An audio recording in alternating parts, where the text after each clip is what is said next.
found the quote. You ready? Yes.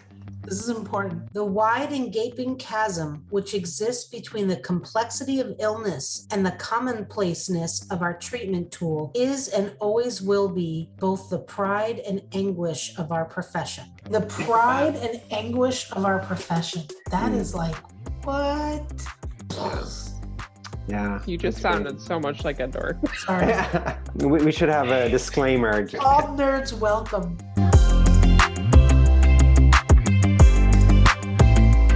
Welcome to the OT Minute. My name is Arno. I'm absolutely excited to dive into our conversation today with Dr. Wendy Stav and Dr. Sarah Psillas regarding their work surrounding the ground theory study called the dynamic model of occupation-based practice and the creation of an assessment based off of that model. Dr. Stav, Dr. Psillas, thank you so much for joining me today.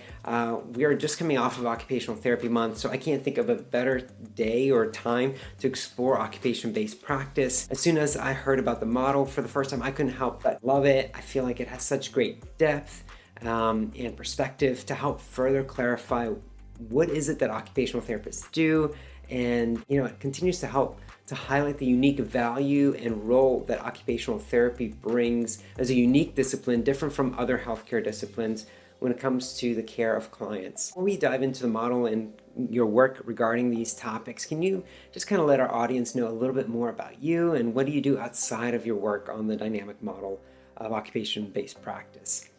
Sure. So thank you for having us. We're very excited to be sharing this with everyone who's watching. So I am Sarah Psillas, and I've been a practicing occupational therapist for the past almost 14 years, It goes by quickly.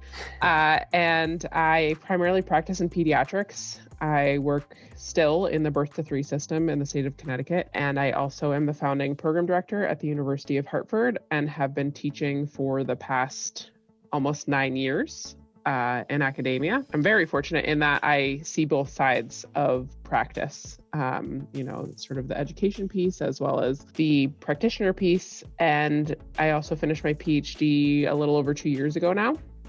And so that is sort of how this model came about. Hi, thanks Arno for having us. We are super excited to share. We've been sort of keeping this a little bit under wraps for a couple of years now, and we're ready for it to be birthed. My name is Wendy Stav. I've been an OT for 30 years, and I've been in academia for about 19 years now. For many years, I was the driving person and known for doing research and practice related to driving. But for me, it was really always about the occupation and how much driving was an occupation enabler, and it enabled people to engage in all of these other community-based occupations. So it's been a natural transition for me the last 4 to 5 years, moving my scholarship and transitioning it over to occupation-based practice. So outside of this work that I do, I'm on faculty at Nova Southeastern University and teach a lot of courses in theory and research, and chair a lot of dissertations because I love research, and was super excited to work with Sarah on this. And we built this great collegial relationship that took her dissertation and brought it to the next level, and then the next level after that. So here we are today. I appreciate you kind of just sharing, your focus on occupation and your love for theory. Wendy, just because people may not know, I was a student of yours and just recently exited the program, and you taught a lot of the theory and models, and my understanding really shaped based off of that. As far as talking the dynamic model of occupation-based practice, what's kind of its purpose? And you guys feel free to share the screen as you see fit. So, Wendy's going to go in depth sort of a little bit more about the model in a moment. But really the purpose of it is that, the American Occupational Therapy Association has been saying for quite a while now that therapists really need to be using occupation-based or occupation-centered practice. And they've been pushing it. And, they did the Centennial Vision all about occupation and our history and how we've sort of moved from occupation to, in and out of occupation, let's say. And so, when I was looking at what to study for my dissertation, I kept going back to, well, we should be doing this occupation-based practice, but when do we know we're there? When do we know that we are doing this as a field? And even more than that, what is it even comprised of? Because a lot of practitioners that I talked to defined it so differently. And even in the literature, you will see that there's different terms that are used and it's defined differently.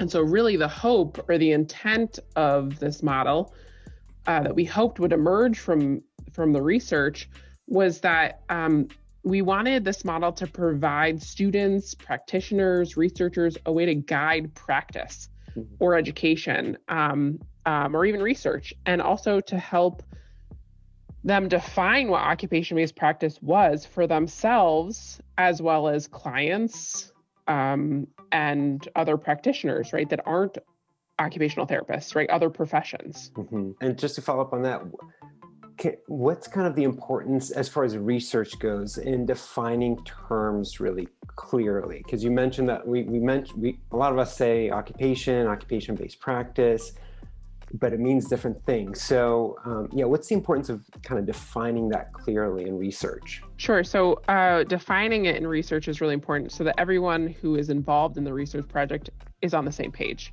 right? And so when I completed the research, I did use Fisher's definition of occupation-based practice. And prior to meeting with any of the participants, I read them the definition as well as had a printout of the definition so that if someone was, more of a visual person, they sort of had that there. And so we made sure we were all on the same page as to what we were discussing prior to getting into the conversations. Gotcha. And this is kind of expanding on that definition. Am I understanding that right? Correct. Okay. Can we maybe dive into some of the constructs and kind of what does this model look like? Sure. So one of the things that's really unique about this model, because we have a lot of theoretical perspectives that we use that guide our practice, but most of them that are out there really look at how we see the client and see their circumstances and how we should, tackle addressing their needs. And this is a little bit different because rather than taking a peek at what's happening with our client, it's really a model that looks at our practice and breaks our practice down so that we can figure out if we are practicing occupation-based or not, or where are we in between. So that's really how this model operates. So let's take a look. Let me get to the right place. So ultimately, after going through the research, which I think Sarah's going to get into in a little bit, what came out of the research is what are those parts? What are the constructs of occupation-based practice? And ultimately, there are 4 constructs, the first of which is authentic occupation. So you're actually doing an occupation, as opposed to sort of the opposite of that would be maybe just a rote exercise or repetitions of an exercise. The next construct is that what you're doing, that therapeutic interaction, has to have meaningful and purposeful value to the client.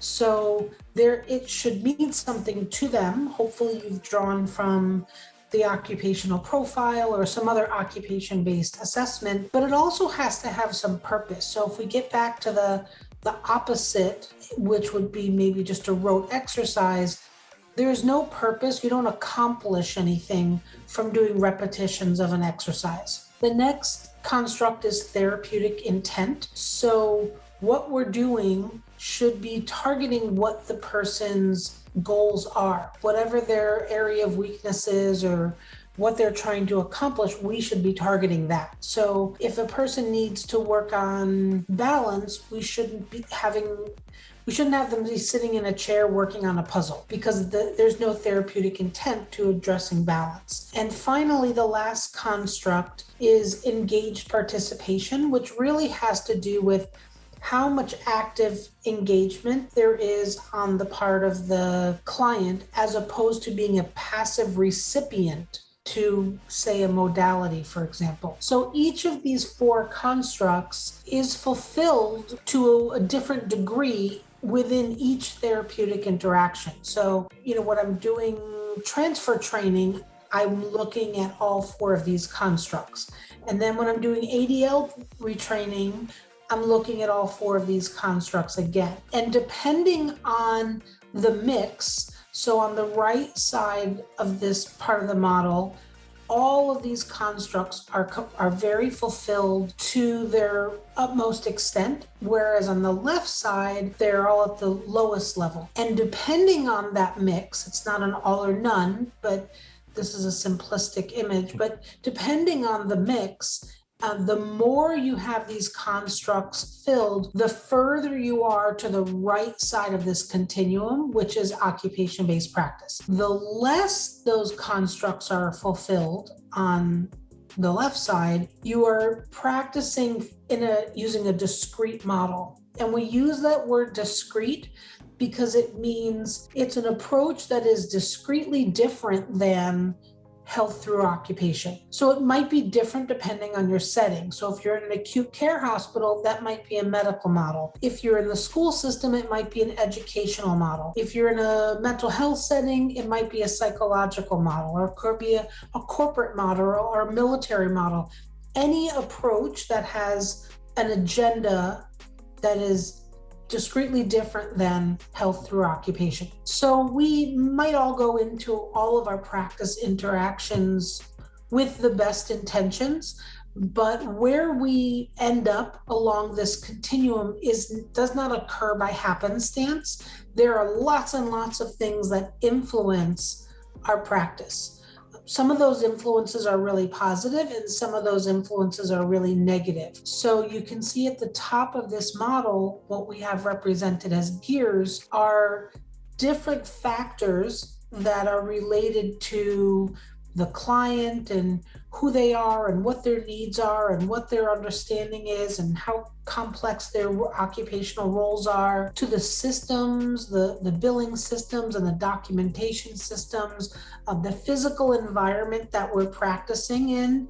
It's a whole lot easier to use occupation-based practice in a community setting compared to the ICU. So there are things that are maybe out of your control. The one other influential factor is the practitioner themselves and what their belief system is, what their knowledge is, what their willingness is to use occupation.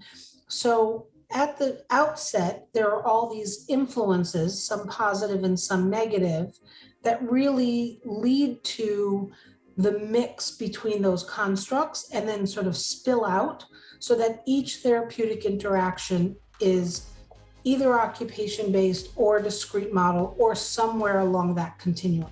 I love kind of the gears there that it accounts for the client and therapist or practitioner relationship, and then it takes in the context, whether it's through systems or environment. In some way, we're influenced as a profession by our history. And so can you maybe speak to that? Do you feel like there's a lot of practitioners who are still battling physical and system and even maybe client challenges, or even their own maybe experiences in their own education? I definitely think we as a profession underestimate the power of context, the power and the strength of the cultural environment, the cultural context of a practice setting. So when you're in a physical place, in a physical facility, sharing a gym with other disciplines who are maybe very exercise focused, there's a tremendous amount of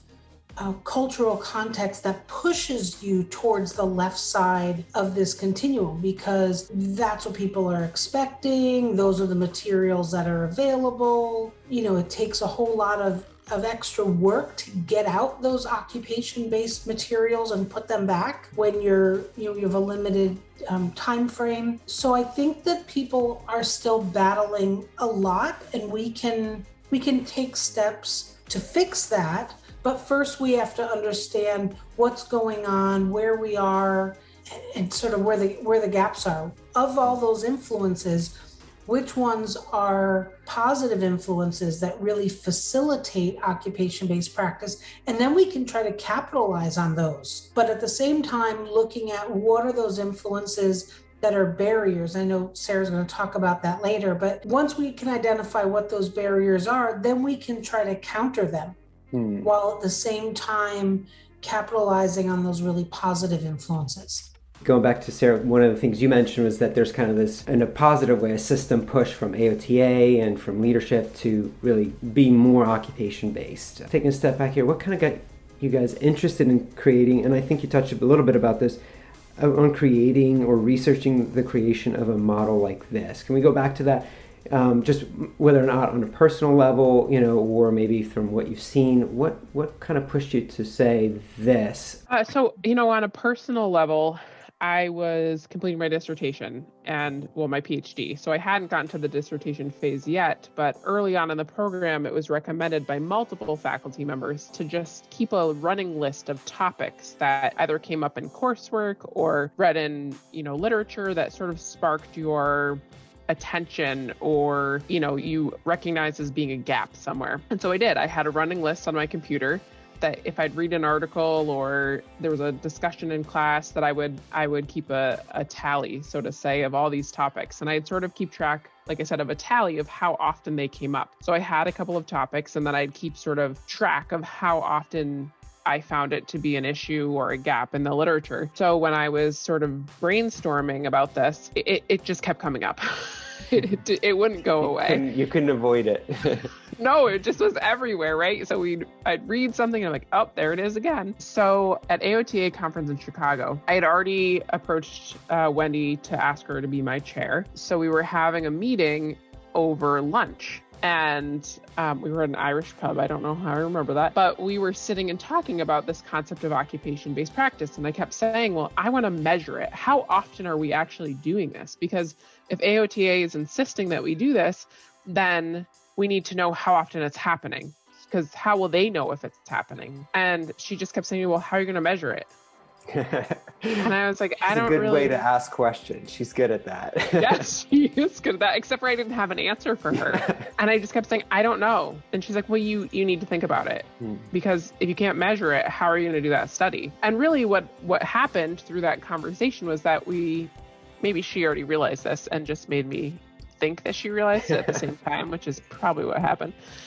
She said, well, you can't measure it, so what are you going to do? And so it sort of evolved into this, well, we don't even know how to measure this. There is no measurement tool, and we don't even know what parts or components should go into a measurement tool. So that's sort of how the project evolved into finding the constructs of what actually makes up occupation-based practice. And I think that's such a practical thing, whenever you're approaching research or trying to figure out what's your passion, I think like to find where's the problem, where does the problem keep arising? I think that's really cool tip. I love that this really meets a need. It's not just another theory. This is really something that's going to be critical in continuing to help us advocate for the importance of occupation and the fact that it's effective, because if we can't measure it, then how do we really have reliable outcomes, or how are we able to really measure the outcomes of true occupation-based practice? Why would you say a model such as the dynamic model of occupation-based practice, why would this be important for occupational therapy? I know you mentioned possibly for education as well as for practice. So kind of what are all the ways you're seeing the potential in this model to influence practice? Sure. So, really, I hope that it helps guide our profession, right? And the clinical reasoning that happens. And that's something that Wendy and I have sort of talked about starting to look into more about research. But really, the three main areas that, I hope that it is important would be research, practice, and education. Those are sort of the three main areas. And so for practice, I think there's a lot of different reasons that this could be used, right? I mean, I think that there's a frustration among practitioners in their inability to use occupation-based practice. There are a lot of practitioners I spoke with that really wanted to use occupation, but because of multiple factors, were unable to do so or infrequently do so, and helping them be the catalyst of change for their practice setting. Along with that, one of the things in practice that we talk about a lot is client perspective, right? We want them to be motivated to complete therapy. We want them to have better outcomes. We want them to participate in therapy, and we want them to know who we are, right? We're not the other therapy or, the PTs, but we work on the arms, right? Yes.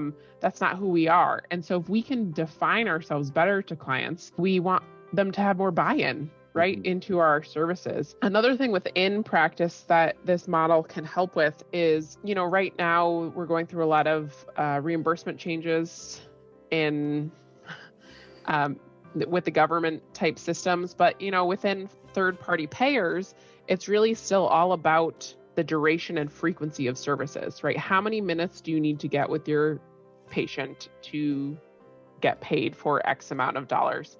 And that's really that medical model sort of mindset.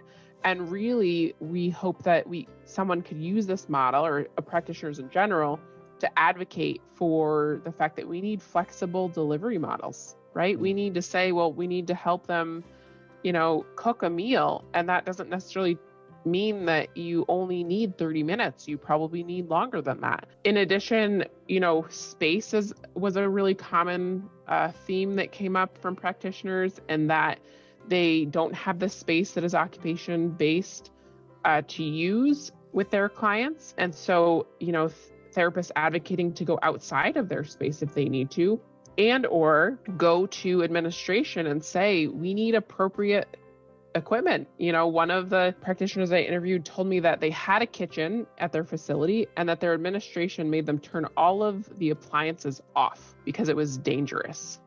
And so there's a prime example, right? She has the opportunity to use occupation-based spaces, but then wasn't allowed to by administration. And then finally, for practice administration, I sort of touched on this, but allowing practitioners to advocate and show administration why they need space, why they need materials, why that's important. And then I touched on education. That's the other useful piece of this model. And one of the things that I would like to learn a little bit more about in doing some more research, but, entry level, really, we hope that this will help with intentional planning of curricula so that curricula is occupation-based and it's focused on occupation, that it's threaded throughout courses and not just practice-based courses, but theory and management, etc. Hopefully it could help create some new practice settings. And that's one of the big hot topics right now, is where else can occupational therapists work? Because this pandemic has shown us that there are so many places that occupational therapy is not and should be. And then finally, for entry point education is really creating assignments and aligning fieldwork with occupation, and hoping that students can help be a catalyst for change, when they are out in the clinics and fieldwork sites. The other piece is that we hope that ACOTE, our accrediting body, could sort of reword some of their standards to focus more on occupation, and that it be a requirement for every program in the country, regardless of, associates, baccalaureate, master's, doctoral, that it's the main or fundamental concept of every program. And then finally, continuing education, right? So we are required to have a certain amount of continuing education credits, which varies by state, et cetera. But it would be really amazing if NBCOT and or state, licensing bodies required that a percentage of continuing education was required to be about fundamental concepts. So about occupation, right? That's a fundamental concept. And depending on when a therapist was educated, that may not have been a fundamental concept when they were in school. So, those are some there. I could keep talking about this, but those are some of the ways that this model is important to OT. Kind of the phrase that comes up when you were sharing was kind of challenge the process with Kuhn and Posner's like leadership. And I think it's so nice to have a framework to challenge the process in a good way, as far as how do we continue to improve what we do. And this kind of gives kind of a package or a framework to analyze. Is what we're doing truly occupation-based? Is it not? I would imagine for some practitioners maybe who've been practicing and they're kind of looking at this, might feel a little like, okay, this is judgment, because I can't be fully occupation-based, in the sense of everything I do may not be 100% meaningful to that person, either because they're cognitively impaired or not motivated, whatever that might be. How are you hoping that practitioners will kind of process this, in a way that maybe doesn't feel like critique? Yeah, so we really went into this or attempted to go into this with a no judgment lens. And there are some very specific realities to practice, things that you have to touch on that are not occupation-based. And we get that, whether it's wound care or fabricating an orthotic or some sort of, education about joint protection at its very core might not be very occupation-based. And we get that. We get that the totality of practice is going to be a mix, along this continuum. Some things we do will be very occupation-based, but some won't. Since we believe philosophically as a profession that engagement in occupation is health promoting or health sustaining even, if we believe that, then we want as many of our therapeutic interactions to be along the right side of this continuum. But if we have a sense of what we're doing, in an hour-long session, if I do 7 different things in that hour-long session, if I can get a sense of how occupation-based or not each of those 7 things are, every time I have something that I have to do, I really want to make sure that I'm counterbalancing that with something that is occupation-based. And when I say have to do,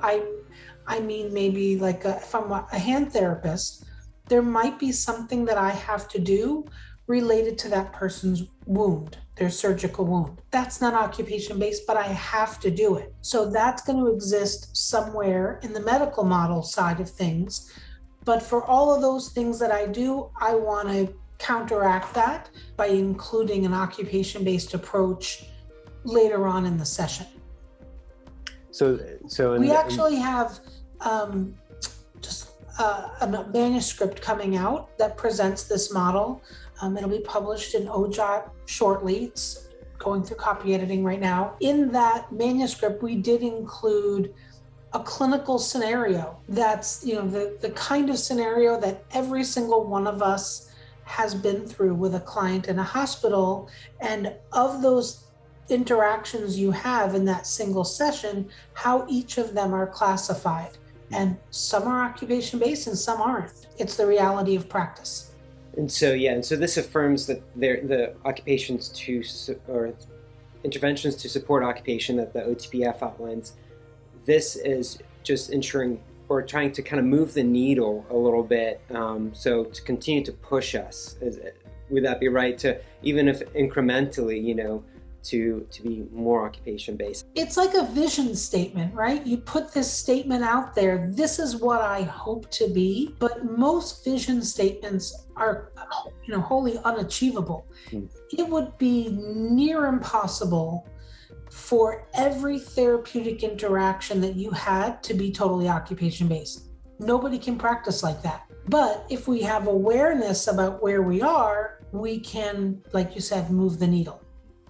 I think that takes a little bit of the pressure off, if somebody looking at this model feeling overwhelmed, particularly if you're maybe in a setting that traditionally is very biomechanical or not occupation-based necessarily. Now, to kind of take a step back, I do want to talk a little bit about ground theory, because obviously this is something that we touched on in our studies, I know in my grad program, but can we go through, because I want to see what did that process look like, kind of from the nerd aspect of what I love to do? First, what is ground theory?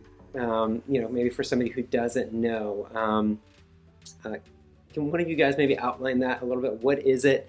And then maybe what does the process look like to create or to come up with a ground theory? So to not bore everybody, I don't want to give you the whole textbook of grounded theory, because honestly You've read it, have you? There's more than one.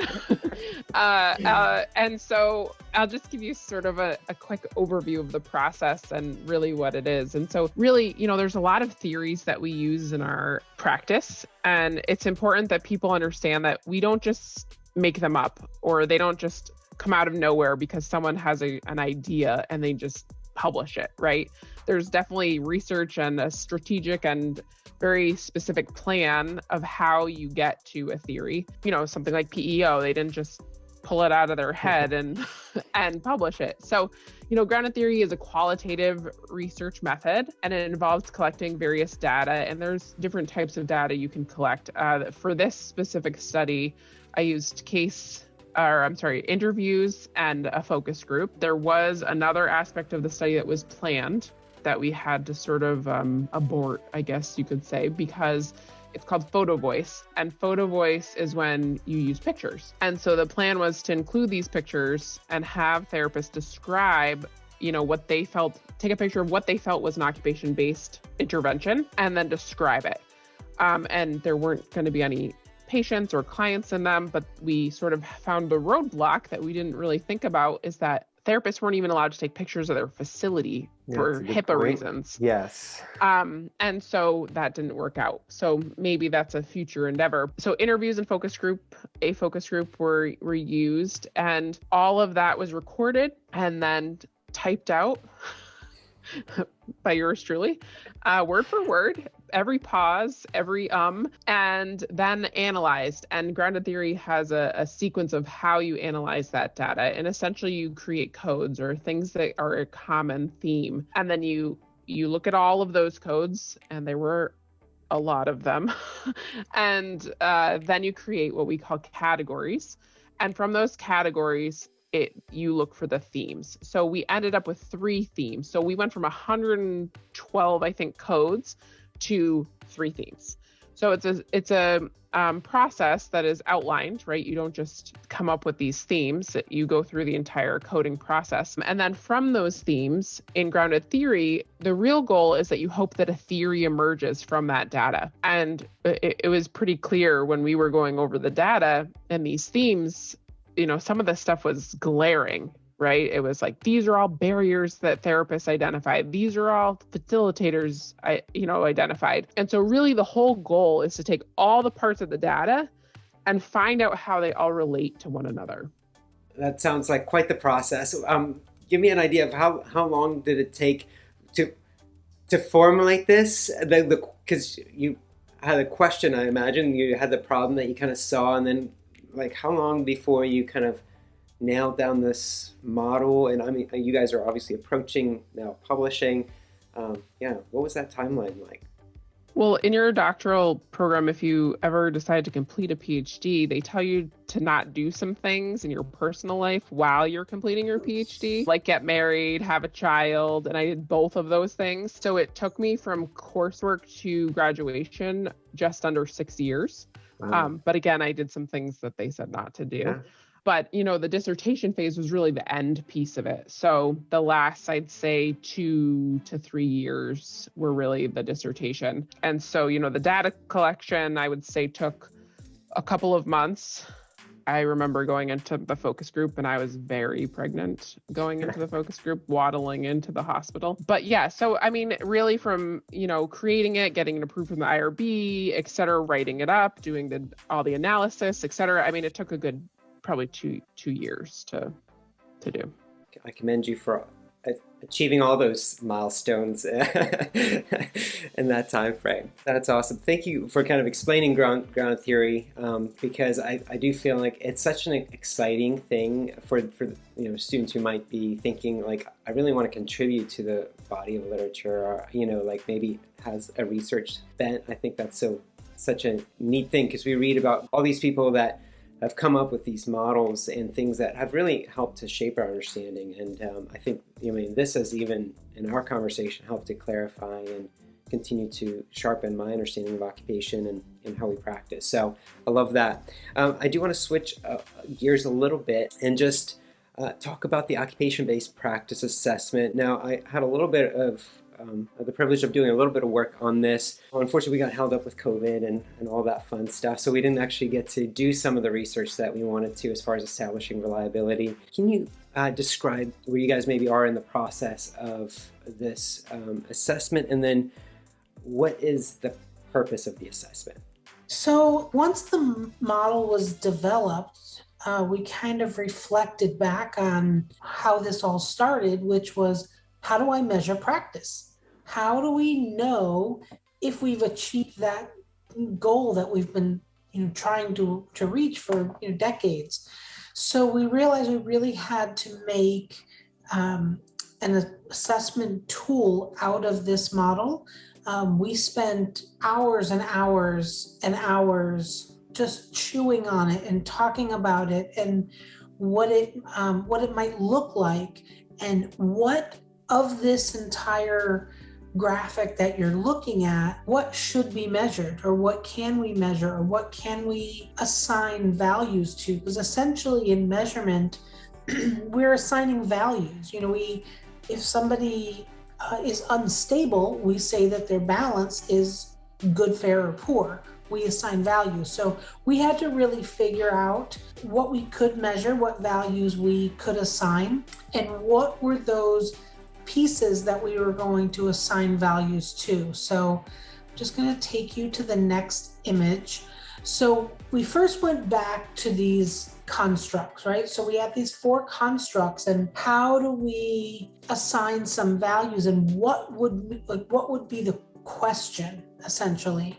So initially we thought we would have 4 sections for the one for each of the constructs, but we had a really hard time pulling apart occupation from meaning and purpose, largely because most definitions of occupation include meaning and purpose. So we really kind of morphed those 2 constructs together to create the first section of the OBPA, which is the occupation-based practice assessment.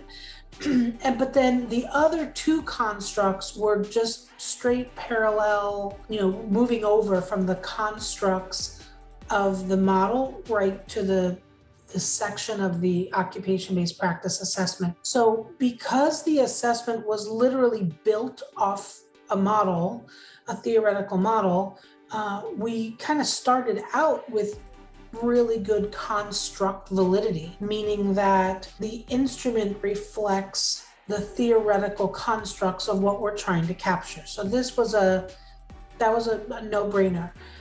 The next thing we had to do was look at the content validity, which means that the assessment tool reflects the pieces of occupation-based practice, not necessarily from a theoretical perspective. So once we had broken this down into the 3 sections and came up with the questions and the scaling system for each item. So for example, under meaningful and purposeful occupation, there's questions about the materials we used. Are you using materials that are authentic to that occupation? What's the context that you're providing that service in? Is the context congruent with that occupation? So we came up with all of the assessment items and the scaling, and we sent that out to national and international experts in occupation. When I say international, I'll be honest, we only stuck with English-speaking countries. So we went to, experts throughout the US and Canada and New Zealand and Australia, and gave it to them and said, hey, here's our new tool. What do you think about it? Does it accurately reflect occupation-based practice? So they gave us a little bit of feedback on that. We made a little bit of adjustments based on their feedback.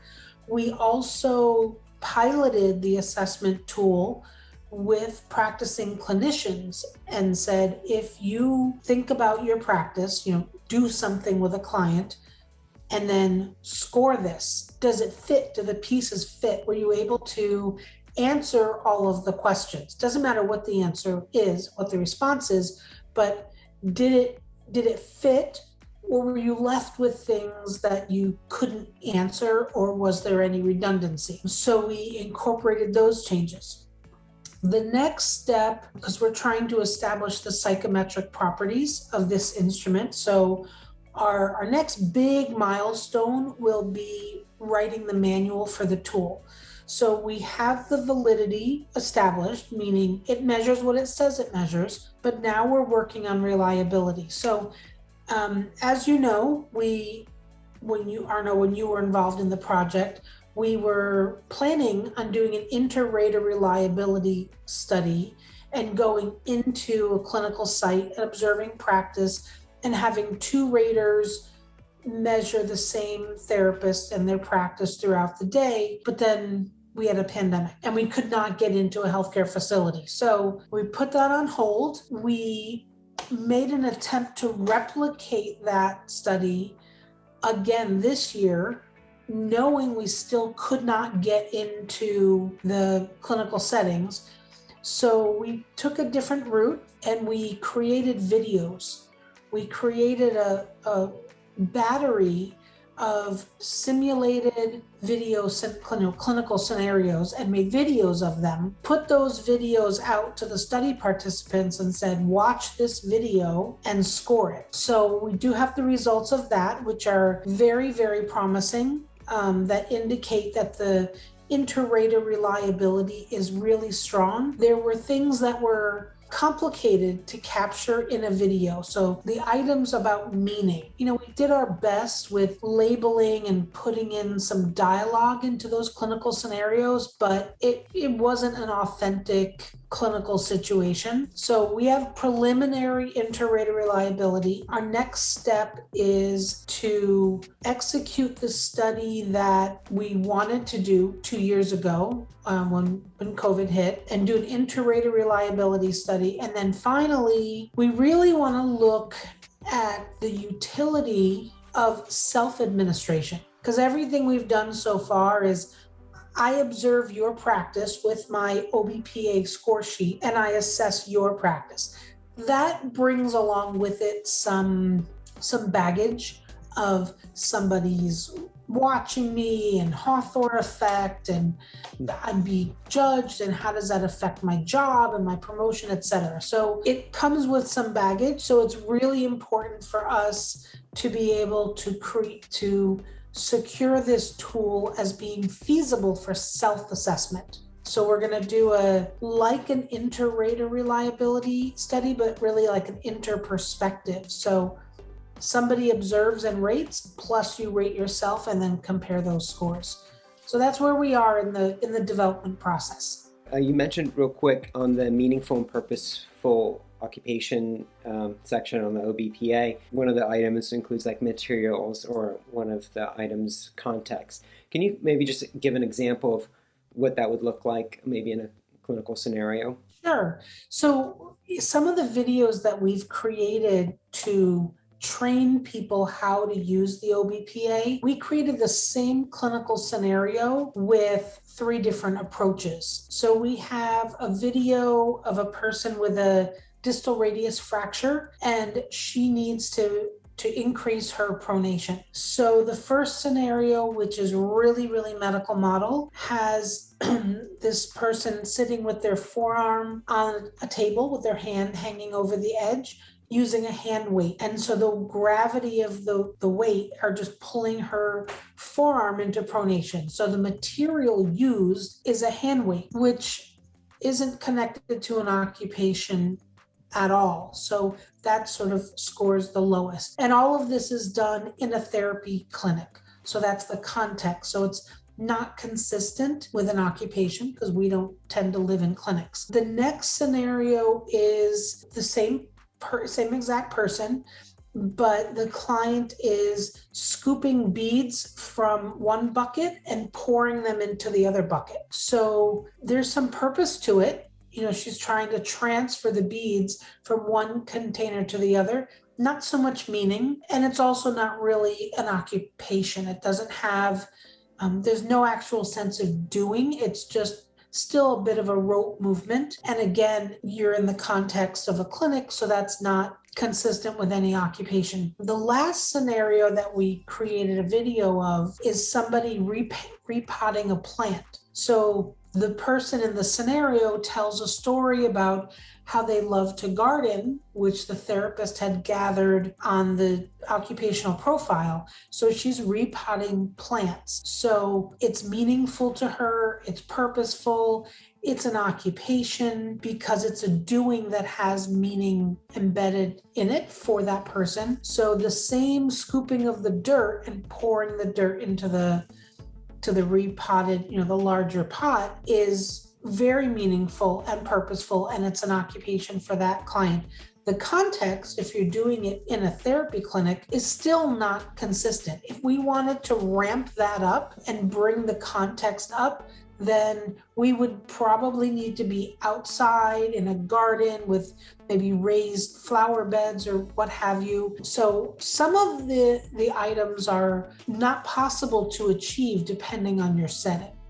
So in order for a context to be consistent, it's going to help if I'm in the person's home or in the community. Otherwise, my context is a little bit contrived. Love that. And when treating a patient or something like that, I think the ability to kind of like look at the items, I remember, I kind of saw some of the items as we were working with it, but just being able to see that, and it kind of cued me of, I can change the context a little bit. Maybe I can go outside at least, or something, just to push that envelope a little bit. And this kind of brings me to my next question. How might like a practitioner or even an educator or an organization potentially kind of use the OBPA? Sure. So sort of what we talked about with, the model, really there's three places that this could be used, right? There's practice, education, and research. And practice, Wendy sort of alluded to already, is self-administration and being able to sort of create your professional development goals and use this as a way to monitor your progress in achieving those goals. I think you can also use it to track practice over time, especially if you're trying to address this at an administrative level, right? And sort of show how you're unable to use occupation-based practice and advocate for, supplies or being able to take patients out of a facility, et cetera. And then, the other thing is program evaluation. So using it sort of as an aggregate performance. So linking it to client outcomes to sort of hopefully show that there's enhanced practice when using occupation-based interventions. For education, I think there's a lot of different ways you could use an education within simulation, right? Like you could have students rating one another during a simulated task or even during a competency. And maybe a faculty member would be during a competency because, students get pretty nervous during competencies, or even on fieldwork, it could be used, right? And then finally, research, really to provide a research tool to correlate practice performance with client outcomes, or to even measure the effectiveness or the frequency of use of occupation-based practice. As you were talking, I was thinking back to level 1 field work, where you generally for the semester, you had fewer interventions to plan. And how great it would be to have then something where you can say, kind of go through the items. Is it meaningful? Is it, in the natural context? Or, and then get feedback on those items to see how can we, be even a little bit more occupation-based. Thinking kind of just practically, for a practitioner, how practical is it? As far as implementing this assessment into, my practice, or even talking organization-wide, how quick is this generally to administer? I know you guys you're still finalizing it, right? The form itself, or is it pretty much finalized? Now it's just... Yeah, so it's pretty finalized. Okay. I mean, the hope, I guess, for us is to create an app. And so it would be very, very easy to access. Number one, there wouldn't be forms everywhere. We would hope that it would track your data, over time. And really, once you really are comfortable using the tool, it takes seconds to do. I mean, less than 1 minute. And that was intentional, right? We wanted it to be user-friendly, right? Because if it's not user-friendly, and you've seen assessment tools that are not user-friendly, how often do you really do them? And also it would be administered multiple times in a single session.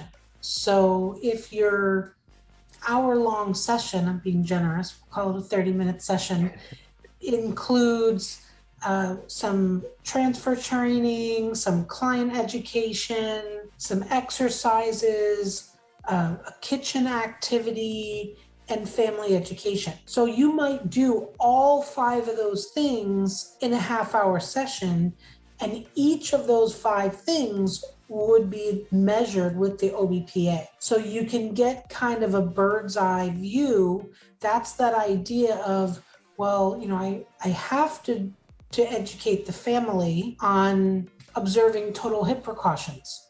That's not necessarily occupation-based, although you can weave it into the dressing retraining and the use of adaptive equipment, which is occupation-based. So you can even put a little bit of a different spin on the delivery of and how you deliver your practice and your services with the occupational goal in mind, or the goal of being occupation-based in mind. You kind of bring up an interesting point as far as like frequency. Is that generally then up to the organization or the educator, or how do you kind of see that playing out as far as the frequency of implementing? I think it really depends on the situation. So, and every context is everything. If I am going to a professional development course about occupation-based practice, wouldn't it be great if I could measure my practice for a day or two? So every therapeutic interaction over the course of 2 days, and where am I? Where's my sort of aggregate practice? Then I go to this course and I can measure how much my practice has changed by, measuring for another 2 days after the course. But if it's part of my professional development plan, I can do it, once a week or once a month. I think it depends on what I'm trying to figure out. If I'm trying to see the association with client satisfaction or client outcomes, I might want to have a whole bunch of data in one big chunk for 2 weeks, and then all the satisfaction surveys when those folks get discharged. Sure. So I don't know that there's any rule, or there should be any rule, because it can be used a little bit or a lot. Although I would caution, if you just use it for a single session at a single point in time, is that going to give you the best picture?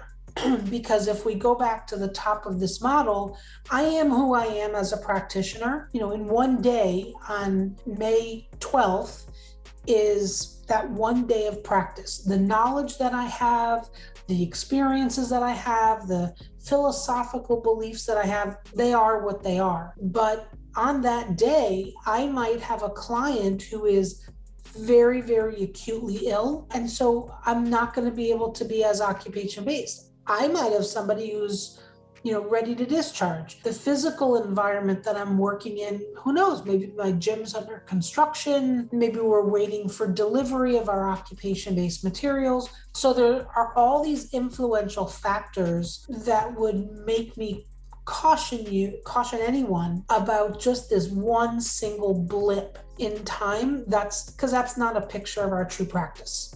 I think that's a good point, just because every day's different, the client's different, potentially today from tomorrow. So it seems to be a really flexible tool, with the understanding that it's going to still require clinical reasoning or reasoning to determine, what can I actually conclude from this sample, if it's just a 1 day versus right. a longitudinal. Thinking about the purpose. What am I trying to accomplish? Am I trying to accomplish how my practice is changing? Then I need a pre and a post time period. Am I trying to compare the ortho unit to the neuro unit at a rehab hospital? Then I might want to get a chunk of time against a chunk of time and then compare those two sets of scores. But to just administer it, I mean, I don't do that with clinical assessments either, right? We don't just say, we're going to try out a 9-hole pet test today and See no what reason, just want to see how it goes. We don't do that with clinical assessments either. So we want to have some intentionality in how we use this and any assessment. Since it's kind of close to the final form, what do you think would be kind of the next steps for the assessment?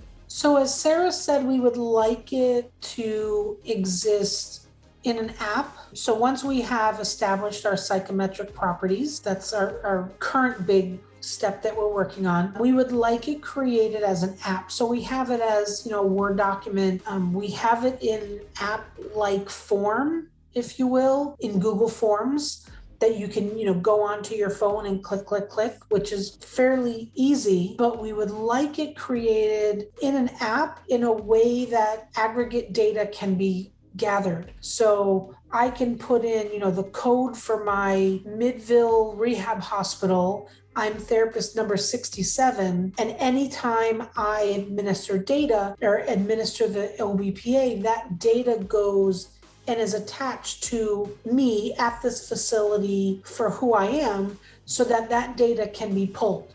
So we can compare, not we, people, because we as the tool developers aren't really concerned with your practice. We want you to be able to pull about your own practice. So where am I from this point in time to that point in time? Or if I'm Midville Rehab Hospital, I can pull the aggregate data of all the therapists who work in my hospital. So that's why we really feel like it needs to be in an app form with a database that can be queried to compare that data for program evaluation, or, associations with something else. In terms of, research, once the tool is really solid, I would also really like to see it used to quantify what that occupation-based or how occupation-based practice is. So if my goal, we'll call it my career goal, is to prove that occupation is health promoting, that occupational engagement leads to health. So I can set up any study that compares occupation-based practice against whatever traditional practices or, biomechanical approaches, whatever. I have to have a way to quantify this occupation-based practice. So, any services that are a therapeutic interaction that's above a certain level, quantify as occupation-based, and then can be compared to the something else. To kind of end on a big note here, I want to ask the question, what were some of the big barriers to occupation-based practice that you kind of saw a trend or in research? And then what are some ways that you guys think, now having done this and looked at it for so long, that practitioners can really overcome some of those barriers to occupation-based practice? All right. So through my dissertation, there was one of the questions I asked therapists specifically were, what are the facilitators and barriers you find to using occupation-based practice? And so the main barriers were things like systems. So whether it was an insurance restraint, documentation systems that had preset goals or even notes that you could only click certain things. You couldn't write your own information in, and they weren't occupation-based. And then time, right? Productivity, how much time they could spend with clients, etc. We've already talked a lot about context and physical environment. Supplies and resources was a big one, not having the space or the location to do it. And then the client was another theme. So one of the things was when they had really medically complex clients that had a lot going on, clients that were on ventilators or, were on DVT precautions or, really medically complex. And it was really a huge challenge to be able to do occupation with them. And then the other one about clients was client motivation. As therapists, we all know that you have the clients that are very into therapy and want to get better and want to go home or wherever it might be. And then you have the clients who don't know who we are and say, well, I just want to walk. I don't want to do OT. I only need PT, right? Mm-hmm. So that was another barrier. And then the last category that therapists brought up were related to themselves as the therapist. And so one of them was therapist experience. And one of them feeling like they didn't have the education. Their education was very medical model based. Also, the relationship between other professions was a challenge because trying to explain to another professional what we do and use of occupation was a big challenge. And then also that therapist-client fit, right? That rapport, or if you lack that rapport between you and your client, and how that could be a huge barrier. So there were definitely a lot of barriers that were brought up through the interviews. Can I just contribute to add on to that? Absolutely. So it's interesting that you brought up rapport as one of the barriers, because we did a little bit prior to this study, we did a clinic makeover study where we went in and hid all of the exercise-based materials, and our grant purchased all these occupation-based kits that we built. That manuscript is coming out as well soon. It's going through copy editing. It was super interesting in looking at the trajectory of the therapist. One of the themes, we actually called it an occupation-based metamorphosis, that while therapists started out very, very resistant, they really ended up liking the outcome, and they're really preferring and feeling comfortable with the interactions that they had with their clients. And one of the things they said was that through using occupation-based approaches, they developed better rapport with the clients. That was one of the outcomes. So it's interesting that you can sort of turn a barrier into a facilitator by using occupation.